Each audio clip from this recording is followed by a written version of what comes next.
السلام علیکم ورحمۃ اللہ وبرکاتہ۔ بسم اللہ الرحمن الرحیم۔ یہ واقعہ اسلامک سینٹر فرانس کا ہے، جہاں پر ایک 14-15 سال کا بچہ اسلامک سینٹر کے آفس میں آیا اور اس نے آ کر کہا کہ میں اسلام قبول کرنا چاہتا ہوں۔ جب اسے وہاں کے ذمہ داروں نے سوال کیا کہ کیا تم اسلام میں انٹرسٹ رکھتے ہو، اس نے کہا ایسا کچھ نہیں ہے، لیکن میری ماں یہ کہتی ہے کہ تم اسلام قبول کر لو۔ وہاں کے ذمہ دار کو یہ بات سمجھ میں نہ آئی اور انہوں نے کہا تمہاری ماں کہاں ہے؟ کہنے وہ میری ماں باہر کھڑی ہوئی ہے۔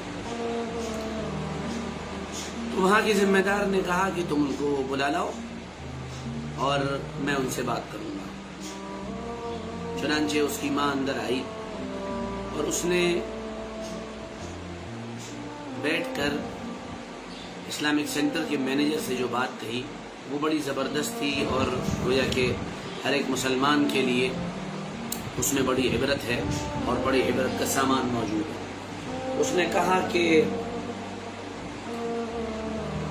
دراصل میں خود عیسائی ہوں اور میرا مسلمان ہونے کا کوئی ارادہ نہیں ہے۔ تو وہاں کے مینیجر نے پوچھا تو پھر آپ اپنے بچے کو مسلمان بنانا کیوں چاہتی ہیں اور اسلام قبول کروانا کیوں چاہتی ہیں؟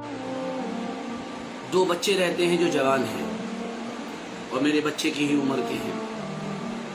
میں روزانہ یہ دیکھتی ہوں کہ جب وہ بچے گھر سے نکلتے ہیں تو اپنی ماں کی پیشانی کو بوسہ دیتے ہیں، اپنی ماں سے گلے لگتے ہیں اور اس کے بعد گھر سے روانہ ہوتے ہیں، اور جب وہ واپس آتے ہیں تو پھر وہ اپنی ماں کی پیشانی کو بوسہ دیتے ہیں اور ان سے گلے لگتے ہیں۔ اس بات نے میرے دل کے اندر گھر کر لیا ہے اور میں یہ سوچنے پر مجبور ہوں کہ وہ ماں ہے یا کوئی پرائم منسٹر ہے جس کے بچے اس کی اتنی رسپیکٹ کر رہے ہیں۔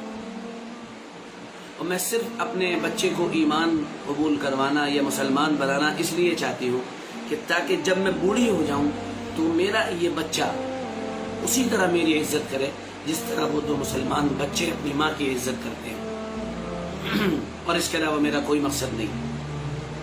واقعہ بہت چھوٹا سا ہے لیکن اس کے اندر عبرت بہت بڑی ہے، سبق بہت بڑا ہے اور سوچنے کا سامان ہمارے لیے بہت کچھ ہے۔ کیا ہے کہ ہم جس سماج اور معاشرے میں رہ رہے ہیں، ہمارے لیے یہ بات انتہائی طور پر ضروری ہے کہ ہم وہاں پر دعوت دین کا اہتمام کریں، اللہ کے بندوں کو اللہ کی طرف بلائیں۔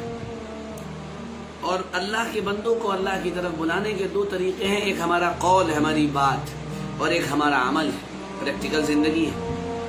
ہم زبان سے تو لوگوں کو اللہ کی طرف دعوت دیتے ہیں، لیکن پریکٹیکل کر کے ہم اللہ کے بندوں کو اللہ کی طرف بلانے کی کوشش کم کر پاتے ہیں۔ یہ واقعہ ہمیں بتاتا ہے کہ پریکٹیکلی اسلام کو فالو کرنے میں یا اسلام کو پریکٹس کرنے میں کتنا زیادہ فائدہ ہے اور کتنی بڑی دعوت ہے ایک غیر ایمان والے کے لیے ایمان میں آنے کی یا اس کو ایمان کی طرف بلانے کی۔ میرے دوستوں، آپ جہاں کہیں بھی ہیں اپنے والدین کا احترام کریں، اپنے ماں باپ کی عزت کریں، ان کو رسپیکٹ دیں، ان سے محبت کریں اور ان کے لیے جتنی قربانی دے سکتے ہوں آپ کے بس میں ہو وہ قربانی دیں۔ یقین جانیے آپ کا یہ عمل، آپ کا یہ اس طرح سے اسلام کو پریکٹس کرنا اور اپنے ماں باپ کے لیے بچ جانا، وَاخْفِضْ لَهُمَا جَنَاحَ الذُّلِّ، قرآن نے کہا ہے کہ ماں باپ کے لیے بچ جاؤ، یہ کرنا، یہ جہاں آپ کے لیے دنیا اور آخرت میں بھلائیوں کا اور خیر کا اور نجات کا ذریعہ بنے گا،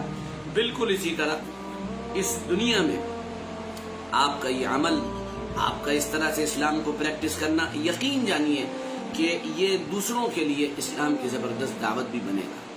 اللہ سے دعا ہے، اللہ سے درخواست ہے، اللہ ہمیں اپنے والدین کی خدمت کی توفیق عطا فرمائے، ان کی فرما برداری کی توفیق عطا فرمائے اور دین کی دعوت کے لیے اور اسلام کے لیے ہمیں قبول فرمائے۔ بہت بہت شکریہ درخواست کرتا ہوں جتنے لوگ اس پیغام کو دیکھ رہے ہیں، ان سے درخواست کروں گا وہ پیغام کو شیئر کرنا نہ بھولیں اور میرے پیج کو فالو کریں، مجھے فالو کریں، فیس بک پر بھی، انسٹاگرام پر بھی، ٹویٹر پر بھی فالو کرنا نہ بھولیں اور میرے یوٹیوب چینل کو سبسکرائب کریں اور اس پیغام کو زیادہ سے زیادہ لوگوں تک پہنچانے کی کوشش کریں۔ شکریہ بہت بہت۔ کل پھر ملیں گے صبح کے پیغام کے ساتھ، اجازت دیجیے۔ السلام علیکم ورحمۃ اللہ وبرکاتہ۔